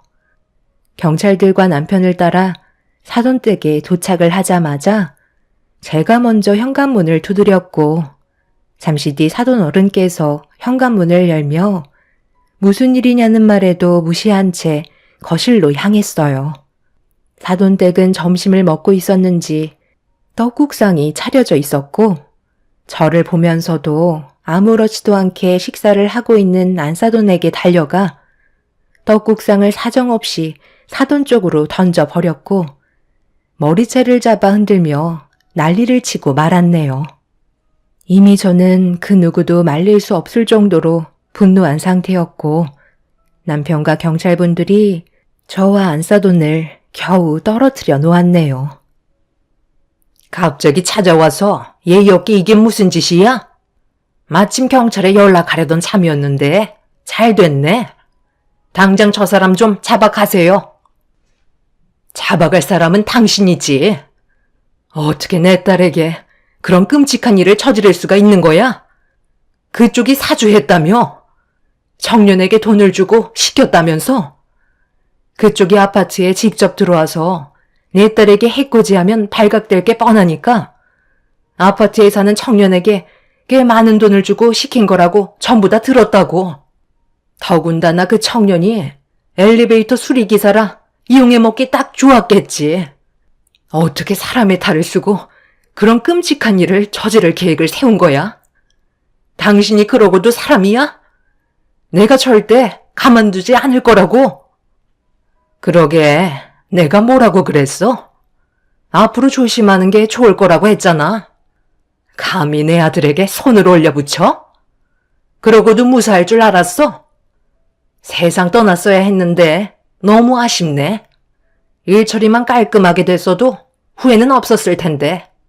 그 엘리베이터 기사가 생각보다 좀 맹한 것 같더라고. 그러니까 나를 왜 건드려? 사람 봐가면서 행동해야지. 내가 이번 일로 끝날 것 같아? 콩밥 먹고 나오면 그때 다시 한번 보자고. 나는 이미 붙잡힐 걸 각오하고 계획한 사람이야. 안사돈은 이미 사람이 아니었어요. 정상적인 모습은 전혀 찾아볼 수 없었고 이 소식을 듣게 된 사이는 급하게 사돈댁에 도착해선 경찰분들에게 붙잡혀가는 사돈의 모습을 보며 상당한 충격에 빠졌는지 입을 다물지 못하고 있었습니다. 사돈은 자기 아들에게 나중에 다시 얘기하자면서 꼭 면회를 오라고 아무렇지 않은 듯 오히려 떳떳해하는 모습을 보여주고 있었네요. 예전에 안사돈이 신혼집에 들어가기 전에 엘리베이터를 수리하고 있던 기사와 마주친 적이 있었는데 그때부터 이미 다른 생각을 가지고 있었어요. 미리 명함을 받은 뒤 따로 약속을 잡아 꽤 많은 돈을 건네주었고 기회가 될 때 범행을 저지르라는 말을 하게 되었던 거죠. 확실하게 상황이 마무리되면 추가적인 금액을 더 주겠다는 말에 엘리베이터 기사는 절대 넘어가선 안 될 게임에 넘어가게 된 거였네요. 두 사람 모두 법적으로 처벌을 받게 되었지만 이런 문제로 인해 제 딸이 받은 정신적인 충격은 아직까지 회복이 되지 않고 있는 상태입니다. 문제는 사돈이 아직까지 자기가 뭘 잘못했는지 전혀 받아들이지 않고 있네요. 이 사실을 전부 알게 된 사돈 어른은 사위와 제 딸의 안전을 위해 관계를 정리했지만 5년의 징역을 받은 그 사람이 나중에 다시 세상 밖으로 나온다는 게 더 큰 문제이네요. 그 전에 저희 가족에게 피해가 가지 않게 다른 방법을 생각하고 있습니다. 두 번 다시 마주치지 않길 바랄 뿐이네요. 그 사람이 저지른 잘못에 대해 나중에 전부 다 되돌려 받았으면 좋겠습니다. 제 사연을 들어주신 분들, 오늘 하루도 평안하신가요? 여러분들의 삶에 언제나 웃음이 가득하시고 가족 간의 관계에 끊임없는 행복이 함께 하시길 바랍니다. 감사합니다. 안녕하세요. 저는 55살에 딸 하나 둔 여자입니다. 현재 저는 한인타운에서 살고 있고 해외 거주 중에 있습니다. 이곳에서 발을 붙이고 산 지 벌써 23년이라는 세월이 지나갔어요. 지금은 그래도 숨을 돌릴 수 있을 정도로 여유로워진 편이지만 과거의 일들을 생각한다면 그동안의 고생 때문인지 눈물이 앞을 가릴 정도입니다. 이곳에서 물불 가리지 않고 무슨 일이든 전부 했으니까요. 다행히도 이웃 주민들이 좋으셔서 도움도 많이 받았습니다. 지금은 제가 도움을 주고 있어요. 아무래도 경기가 좋지 않다 보니 금전적으로 어려움을 겪고 계신 분들이 많습니다.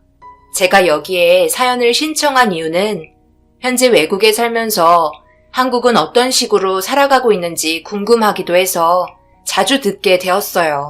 그러다 보니 제가 겪은 일들도 생각이 났고 여러분들과 소통을 나눠보고 싶어 많은 고민 끝에 신청했습니다. 저희 동네 분들은 전부 다 알고 있을 정도로 남편과 저는 특별한 만남을 가지고 있었어요. 부모님과도 어느 정도 친분이 있었습니다. 저희 부모님이 먼저 해외에서 정착해서 살고 계셨기 때문에 저는 이곳의 국적과 한국 국적을 가지고 있어요. 저희 부모님은 이곳 한인타운에서 분식집을 운영하고 계셨어요. 그래서 항공사분들이 저희 분식집을 자주 애용하고 계셨습니다. 그때 저는 당시 한국에서 생활하고 있었는데요. 저희 부모님은 외국에서 오랜 세월 살다 보니 불편한 단점이 훨씬 더 많다며 저는 한국에서 정착해서 살아가길 바랐습니다. 하지만 저는 그런 삶이 싫었어요.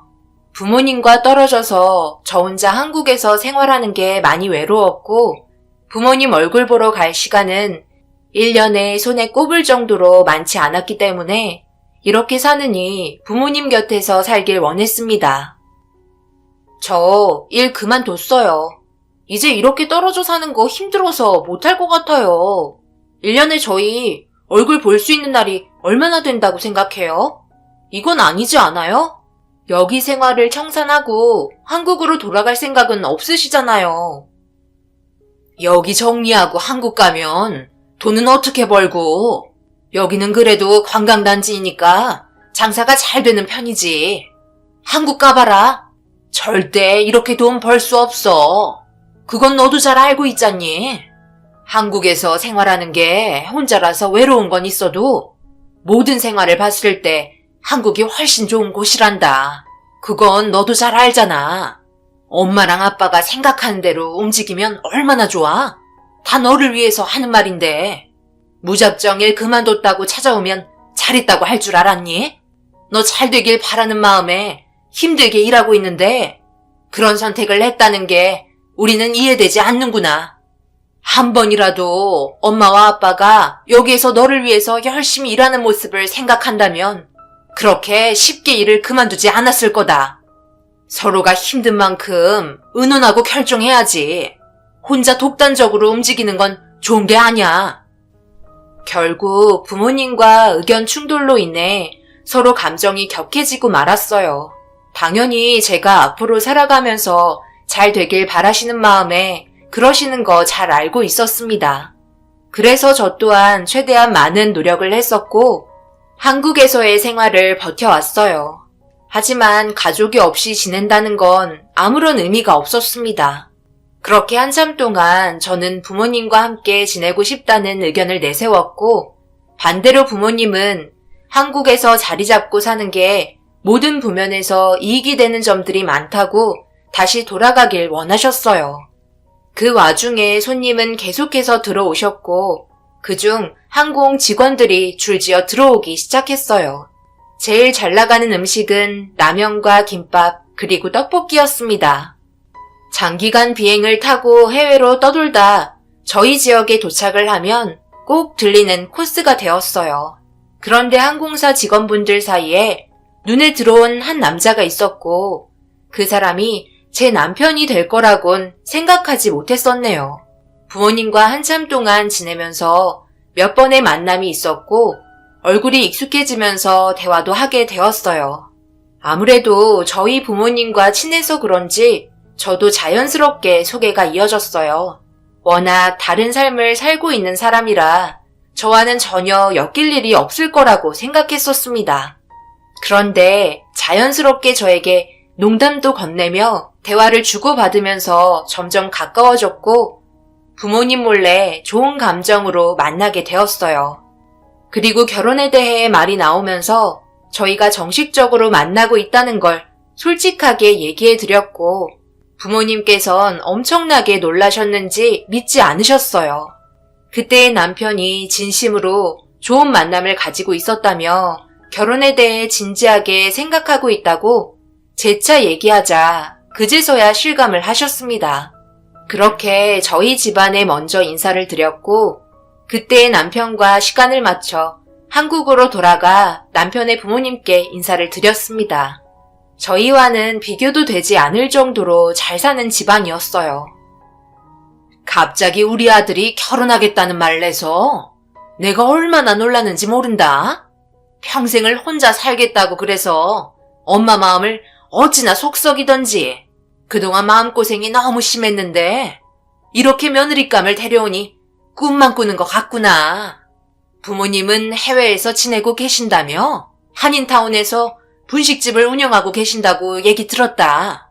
해외에서 돈 벌기 쉽지 않을 텐데 고생 많으시네. 그럼 따로 하는 일은 없고 부모님 밑에서 일손 도와드리는 거니? 분식집 물려받아 계속 일할 생각인 거야? 네, 지금 현재까지는 그렇게 생각하고 있어요. 원래 한국에서 지냈었는데 혼자 사는 게 너무 외롭더라고요. 부모님과 떨어져 지내는 게 좋은 방법 같지는 않았어요. 부모님 운영하시는 식당도 성수기 때는 손님들이 너무 많아서 일손이 모자랄 정도예요. 그래서 해외에서 부모님과 정착해서 살기로 결정한 상태예요. 시모는 궁금한 점들에 대해 이것저것 물어보셨습니다. 아무래도 한국에 계시다 보니 결혼을 하게 되면 신혼집을 한국에 마련해서 살길 원하셨습니다. 여기에서 약간의 의견이 조율되지 않았어요. 일단 저도 생각을 해봐야 한다고 얘기했지만 시어머니는 저를 보며 탐탁지 않아 보이셨습니다. 아무래도 결혼 생활하면서 불편한 점들이 많을 거라고 생각하셨나 봐요. 무슨 일이 있을 때 자유롭게 왔다 갔다 할 수가 없어서 그 점이 싫으셨던 것 같았어요.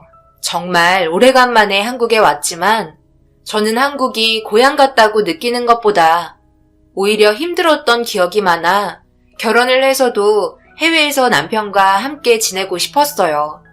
이 문제는 남편도 동의해서 진행하기로 결정한 건데 탐탁지 않아 하셨던 시어머니는 저와 남편의 결혼을 결국 반대하셨습니다.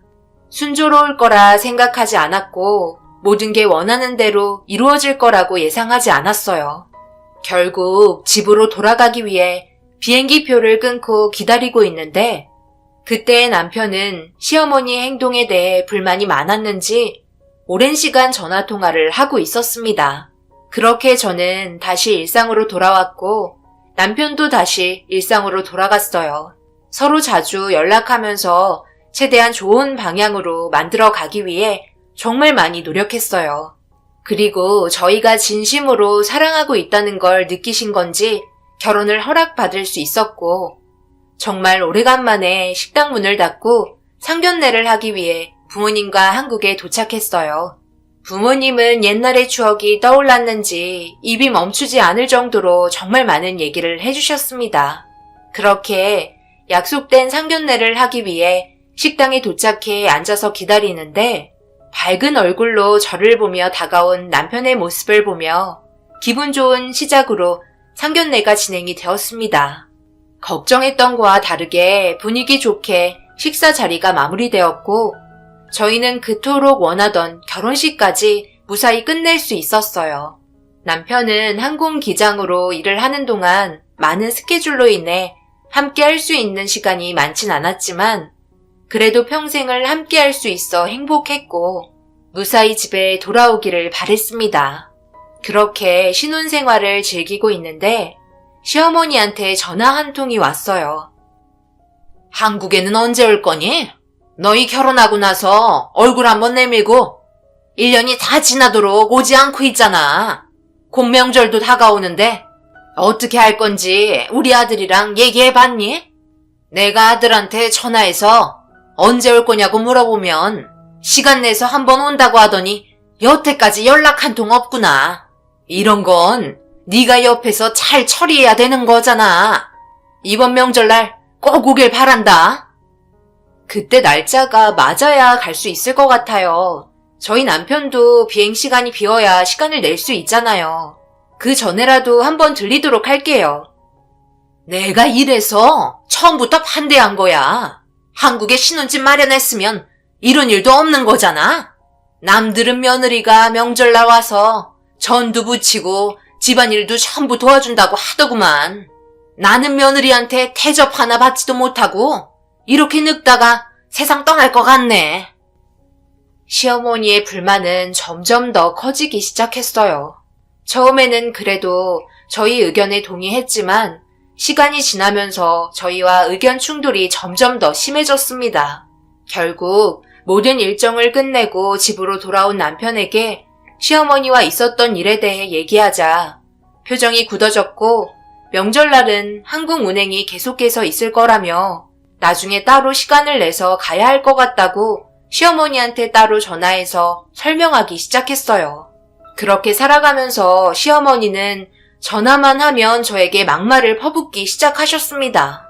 결혼을 했으니 이런 일들 또한 제가 감수해야 될 일이었어요.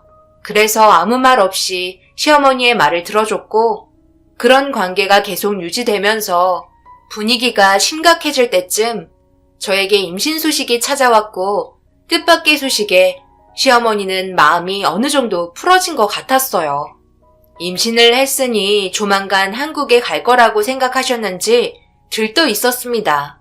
남편과 저희 부모님은 임신 소식에 기뻐했고 오래간만에 저희 모두 한국으로 떠나게 되었어요. 겸사겸사 떠난 거라 저희 부모님은 여행 계획을 잡으셨고 며칠 되지 않는 시간에 저는 시댁에서 시간을 보냈습니다. 남편은 한국에 오면 항상 바빴어요. 워낙 많은 일들을 하기 때문에 제가 알지 못하는 부분들이 상당히 많았습니다. 그리고 저희가 한국에 오면 시어머니는 남편과 함께 그동안 못했던 볼일을 보느라 바삐 움직였고 저는 대부분의 시간을 시댁에서 집안일도 하고 시어머니가 시킨 음식 준비를 했어요. 그렇게 저녁 시간이 돼서야 들어온 시모와 남편을 위해 밥상을 차리고 있는데 뭔가 심각한 얼굴 표정을 받고 둘이서 거실에 앉아 계속해서 대화를 이어나갔어요.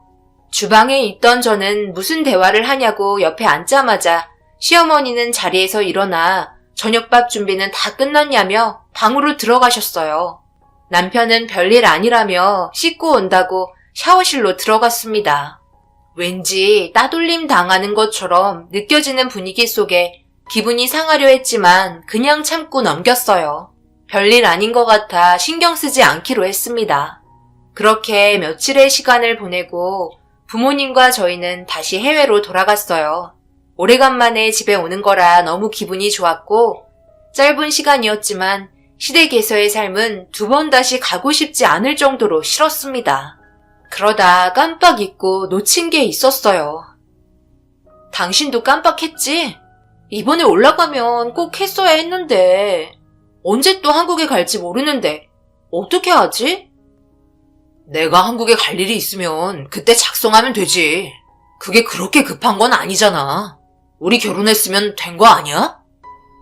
급하지. 우리 아이도 태어나려면 당신과 내가 법적으로 부부가 되어야 하는데 혼인신고는 필수로 해야 하는 거라고. 언제 또 한국에 갈 수 있는 거야? 다음 달에는 시간이 되나? 이번에 한국에 갔을 때 처리했어야 했는데 워낙 정신 없어서 정말 잊고 있었네. 어머님이 나한테 서운한 감정을 너무 보이시니까 나도 그쪽에 계속 신경을 쓰면서 일이 이렇게 됐잖아. 다음 달에 한국에 갈 일 있는데 그때 같이 올라가자. 그때는 꼭 신경 써서 혼인신고하고 오면 되니까 너무 스트레스 받지 마. 아이한테 좋지 않아. 조개에는 최대한 안정이 필요하다고 그랬어. 오래간만에 장모님이 해주신 라면이랑 김밥이 먹고 싶네. 저희가 결혼을 하고 혼인신고를 빨리 해야 했었는데 워낙 일정이 빡빡하게 잡혀있는 남편 때문에 쉽지 않았어요. 결국 몇 번을 미루다 1년 동안 혼인신고를 하지 못하고 있었습니다.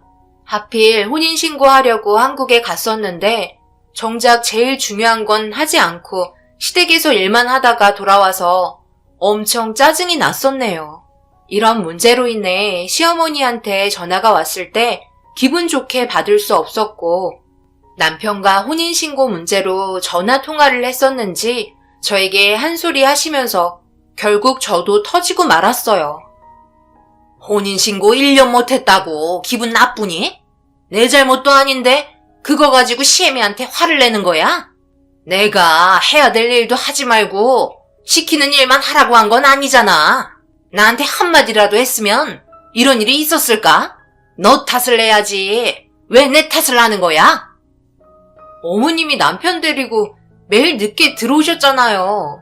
그러니 시간이 있었겠어요? 무슨 일을 그리 바쁘게 하셨길래 저와 남편이 해야 될 일도 하지 못하게 시간을 다 뺏으신 거예요? 한국에 자주 가는 것도 아닌데 정말 너무하시네요. 시모는 어이가 없다면서 자기 아들이랑 시간 보내는 것도 제 눈치를 봐야 하는 거냐며 화를 내기 시작하셨어요. 결국 이 문제로 시어머니와 한바탕 크게 싸우게 되었고 한국에 있었으면 가만두지 않았을 거라며 외국물 먹어서 개념이 없다는 둥 온갖 안 좋은 말을 퍼붓기 시작하셨어요. 그렇게 한참 동안 시어머니와 싸우다가 전화를 끊었고 남편에게 말이 들어갔는지 제가 좀 참지 그랬냐며 저를 되려 꾸짖었습니다. 이때가 제일 큰 고비였던 것 같아요. 결국 남편이 시간을 내서 혼인신고하러 갔다 오겠다며 한숨을 쉬며 전화를 끊었습니다. 남편과도 연락이 잘 되는 건 아니라 이런 문제가 단점으로 오게 되면서 한숨만 나왔어요. 그래도 결혼한 지 1년이나 되었는데 혼인신고를 하지 않는 건 문제가 있는 거잖아요. 그런데 남편이 혼인신고를 하려고 떠난 날 예상하지 못했던 사건이 터지고 말았어요. 남편이 운행하던 비행기가 추락했다는 소식을 듣게 되었고 급하게 공항으로 달려가 남편의 소식을 물어봤어요. 하지만 보안상의 이유로 외부인에게는 아무런 정보도 알려줄 수 없다는 말만 하셨습니다. 제가 아내라고 설명을 했지만 법적으로 혼인신고가 되어 있지 않아 제 말을 받아들이지 않았어요. 떨리는 손을 붙잡고 시어머니한테 전화를 했는데 충격을 받으셨는지 전화를 받지 않으셨습니다. 결국 제가 할 수 있는 건 아무것도 없었어요. 남편의 소식을 접하려고 해도 수사 중인 상황은 알려줄 수 없다는 말만 반복할 뿐 전혀 손을 쓸 수 없었습니다. 비행기 추락 소식에 저희 부모님도 충격을 받으셨고 별일이 없길 바라며 최대한 빨리 남편의 생사가 어떻게 됐는지 연락이 되길 기다리고 있었어요. 그렇게 시간이 흐르고 수십 번 시어머니한테 전화를 걸어봤지만 받지 않아 답답한 마음에 발만 동동 구르며 세상을 떠난 사람들의 명단을 확인할 수 있었습니다. 그리고 충격적이게도 그 명단에는 남편의 이름이 적혀 있었고 그 자리에서 주저앉고 말았어요. 모든 게 제 탓 같았습니다. 괜히 신경 쓰게 하고 이것 때문에 사고가 난 것 같아 그 자리에서 오열을 하고 말았어요. 남편이 운영하고 있던 항공은 외국 계열 항공이라 한국선이 아니라서 의사소통하는 것도 상당히 힘이 들었습니다. 절차도 상당히 까다로웠고 남편의 물건조차 받기가 어려웠어요. 그런데 시어머니는 왜 전화를 받지 않는 건지 전혀 이해할 수가 없었습니다. 너무나 큰 충격으로 인해 받지 않는 건지 답답하기만 한 시점에 남편의 물건이 저에게 들어왔고 다 타버린 물건 몇 개만 있었어요. 비행기에 타고 있던 승객들은 전원 세상을 떠났다는 소식과 따로 장례를 치를 수 없는 상황에 많은 사람들이 추락한 비행기 근처에서 장례를 치렀습니다. 결국 남편이 남기고 떠난 건 뱃속에 있는 아이가 전부였고 추락한 비행기 앞에서 남편 떠나보냈어요. 그렇게 시간은 흘러갔어요. 법적으로 남편과 저는 아무런 관계도 아닌 상태로 끝이 나고 말았습니다. 시어머니는 남편의 사고 소식을 듣고 제 전화를 받지 않는 것 같았어요. 아무래도 모든 일이 제 탓인 것 같아서 목소리조차 듣고 싶지 않았는지 전화를 하면 계속 끊으셨어요. 어쩔 수 없이 비행기를 타고 시댁으로 향했어요. 시어머니 집에 도착해 초인종을 눌렀는데 옆 건물에 살던 주민이 이사를 떠난 지 며칠이나 되었다며 초인종 그만 누르라며 화를 내셨고 시어머니의 소식조차 알 수 없는 상태에서 시댁 집안과의 인연은 끝이 나고 말았습니다. 그동안 남편과 함께 살았던 신혼집은 저희 부모님이 가지고 계신 건물이었어요. 리모델링해서 신혼집으로 꾸며서 살았었죠. 함께 있던 추억들은 너무나 많은데 그 흔적들은 전부 꿈인 것만 같았습니다. 하지만 뱃속에 있는 아이가 꿈이 아닌 현실이라고 말해주고 있었고 며칠 동안 저는 눈물을 멈출 수 없을 정도로 상당히 큰 충격에 헤어나올 수 없었어요. 그렇게 시간은 멈추지 않고 계속해서 흘러가면서 뱃속에 있는 아이는 어느새 20대가 되었고 그 사이 저희 부모님은 세상을 떠나셨습니다. 어머니가 암으로 떠나시면서 아버지도 그동안 함께한 세월 때문인지 슬픔을 견디지 못하고 술에 의지한 채 매일을 지내시다가 결국 사고로 떠나셨어요. 그렇게 저 혼자 아이를 키워야 했고 부모님이 남기고 떠나신 식당을 힘들게 운영하며 버텨왔습니다. 그 기간 동안 주변 분들의 많은 도움을 받았고 저희 딸은 한국에서 사업 운영을 하며 생활하고 있었어요. 그때는 몰랐지만 부모님의 마음을 이해할 수 있었던 게 살기에는 외국보다 한국이 좋다는 걸 너무나 뼈저리게 느끼게 되었어요. 그래서 부모님이 저에게 했던 것처럼 저 또한 제 딸에게 똑같이 하고 있었습니다. 그래도 딸이 운영하는 사업이 잘 되고 있어서 가끔 한국에 가보면 직원분들도 몇 명이나 있었고 꽤 크게 자리를 잡은 것 같아 안심이 되었습니다. 제가 어렸을 때부터 식당을 운영하는 모습을 봐서 그런지 일찍 사회 경험을 하면서 요식업 쪽에 관심이 많았어요. 젊은 나이지만 남들보다 일찍 뛰어들면서 자리를 잡은 상태라 주변 사람들이 인정을 해줄 정도로 자신의 인생 계획을 잘 만들어가고 있었습니다. 그런데 어느 날 전화 올 시간이 아닌데 딸에게 전화가 왔고 충격적인 말을 듣게 되었네요. 엄마, 나는 젊을 때 일찍 자리 잡고 싶어 했잖아. 그래서 괜찮은 사람 소개해주고 싶은데 괜찮겠어요? 뭐라고? 남자를 소개해준다고? 너 나이가 몇인데 벌써 결혼하겠다고 하는 거야? 그렇게 급하게 할 필요는 없어. 충분히 네가 하고 싶은 일들 하면서 생각해도 늦지 않는다. 얼마 만나지도 않았을 거 아니야. 저랑 같은 계열에 일하는 사람인데 저보다 한 5살 정도 많아요. 대화도 잘 통하고 앞으로 같이 하면 더 많은 것들을 얻을 수 있을 것 같아서 이 사람과 결혼하고 싶다는 생각이 들었어요. 일단 가볍게 얼굴이나 한번 볼래요? 딸의 결정에 놀랍기도 했지만 그동안 자신의 일에만 열중하던 딸이 남자를 소개해 준다는 게 얼마나 큰 의미인지 잘 알고 있었습니다. 그만큼 신중했을 거라 생각했어요. 인생 경험이 많지 않았지만 저희 딸도 성인이고 혼자서 모든 걸 결정할 수 있는 나이기 때문에 차후에 문제가 있는 부분들은 충분한 대화로 풀어나가기로 결정을 하기로 했습니다.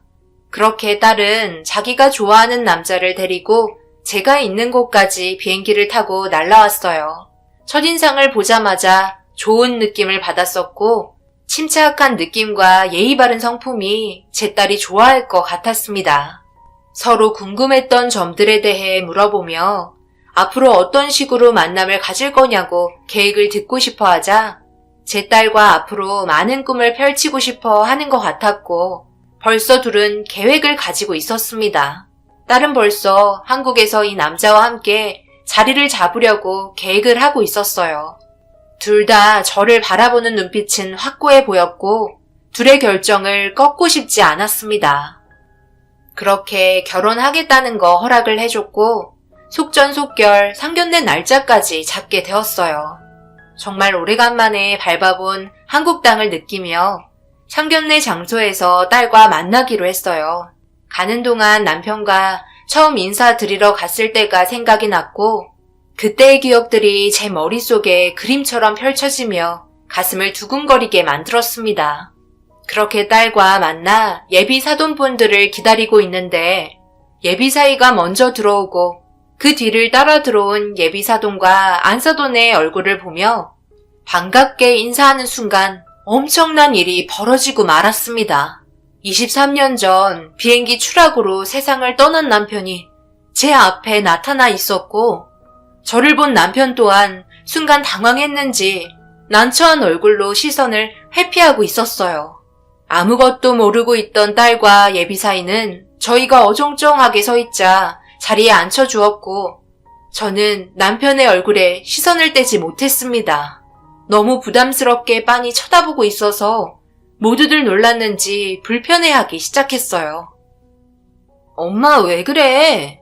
무슨 일 있는 거야? 아버님 얼굴에 뭐가 묻었어? 부담스럽게 왜 이렇게 빤히 쳐다보는 거야? 실례잖아. 우리 남편이 워낙 잘생겨서 놀랐나 보다. 얼굴에 시선을 떼지 못하고 계시네. 저기요, 사돈. 얼굴 닳겠어요. 당신이 왜 여기에 있는 거야? 당신은 23년 전 비행기 추락으로 세상을 떠난 거 아니었어? 지금 이게 무슨 일인 거야? 비행기 사고? 그게 무슨 말이에요? 우리 남편이 비행기 사고로 세상을 떠났다뇨? 너희 엄마 정신이 이상한 거 아니니? 엄마, 왜 그래 갑자기? 사람 난처하게. 무슨 일 있는 거야? 혹시 두 분 서로 알고 계시는 사이예요? 아주 잘 알지. 너무 잘 알아서 내가 지금 무슨 말을 해야 할지도 모르겠다. 어떻게 된 건지 빨리 설명하라고요. 당신이 지금 그쪽 아들이랑 결혼시키려고 했던 며느리가 우리 사이에 생긴 자식인 건 알고 있어요? 우리 딸이라고요. 당신이 비행기 사고가 나서 23년 동안 단 한 번도 얼굴을 본 적 없었던 우리 딸이라고. 어떻게 된 건지 빨리 말해요. 남편은 얼굴이 사색이 돼선 자리에서 일어났고 이상한 사람 다 보겠다며 상견례는 없었던 걸로 하자며 밖으로 나가려고 하자 제가 팔목을 잡았고 그 모습을 지켜본 안사돈이 제 얼굴에 손이 날라왔습니다. 그리고 모든 상황이 엄청 안 좋아지기 시작했어요. 딸은 안사돈이 제 얼굴에 손이 올라가는 걸 보고 앞뒤 안 보고 손부터 올라가는 게 맞는 거냐고 소리치기 시작했어요. 결국 양가 집안 상견례도 하기 전에 아수라장이 되었고 서로의 안 좋은 감정은 좀처럼 진정이 되지 않았습니다. 그렇게 끝까지 입을 꾹 다물고 있던 남편이 드디어 입을 열면서 그동안 있었던 일에 대해 엄청난 사실을 털어놓게 되었어요. 모든 건 세상을 떠난 시어머니의 계획에 움직이고 있었습니다. 비행기가 추락했을 당시 남편은 운행을 하지 않고 있었어요. 남편은 벌써 저랑 만나기 5년 전부터 가정이 있던 상태였습니다. 지금의 안사돈과의 자식이 한 명 있었고 그 외 저와도 만남을 가진 거였어요. 그래서 그게 걸릴까봐 혼인신고도 계속 미룬 거였고 그날 남편이 운행해야 되는 비행기를 다른 항공기장이 대신 운행을 해주게 되었습니다. 그런데 하필 비행기가 추락하게 된 거였고 비행기 안에 있던 남편의 소지품을 보고 세상을 떠났다고 오해하고 있었습니다. 보안상 많은 걸 알려주지 않았기 때문에 저희는 그냥 그렇게 알고 있었던 거였어요. 시어머니는 하늘이 준 기회라고 생각했는지 남편을 설득시켜 더 이상 발목 잡히지 말고 저를 정리하게 만들기 위해 잠수를 타게 만들었고 개명까지 하면서 나중에 다른 항공사에서 계속해서 일을 하고 있었습니다. 그리고 시어머니는 급하게 이사를 가면서 흔적을 남기지 않았어요. 법적으로 아무것도 아닌 그냥 동거녀에서 끝이 나버린 저는 할 수 있는 게 없었고 뱃속에 있던 딸이 태어나고 여태껏 힘들게 살아오게 된 거였죠. 너무나 당황스러웠고 믿을 수 없는 일들로 인해 화가 머리끝까지 차오르고 말았습니다. 남편의 말을 들은 안사돈은 여태껏 자기를 숨기고 또 다른 자식이 있었냐며 소리치기 시작했고 남편은 아니라고 손을 절레절레 흔들고 있었어요.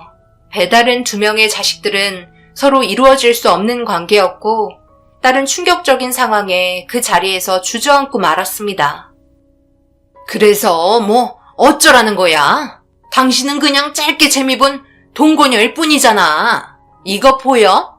나는 이 사람이랑 법적으로 부부인 걸 증명하는 반지를 끼고 있다고. 당연히 혼인신고는 결혼하자마자 진행했지. 그쪽처럼 멍청하진 않다고. 더 이상 할 말 없으니까 이쯤에서 정리하는 게 좋을 것 같은데. 아들, 가자. 저런 더러운 사람이랑 엮이면 골치 아프다. 뭐라고요? 지금 우리 엄마한테 뭐라고 그랬어요? 더러운 사람이요? 더러운 사람은 우리 엄마가 아니라 아줌마랑 저 사람이죠. 말은 똑바로 해야지. 이래서 사람은 죄를 짓고 살면 안 돼. 어차피 다 드러나게 되어 있잖아. 이건 하늘이 절대 용서해주지 말라고 얘기한 것 같네요. 엄마, 가자. 내가 절대 가만두지 않을 거야. 저 사람들한테 꼭 복수할 거라고. 제 딸은 더 이상 그 자리에 있고 싶지 않았는지 저를 붙잡고 밖으로 나왔어요. 엄청난 충격에 딸의 눈에 눈물이 흘렀고 처음 본 아빠의 모습에 많이 괴로운 것 같았습니다.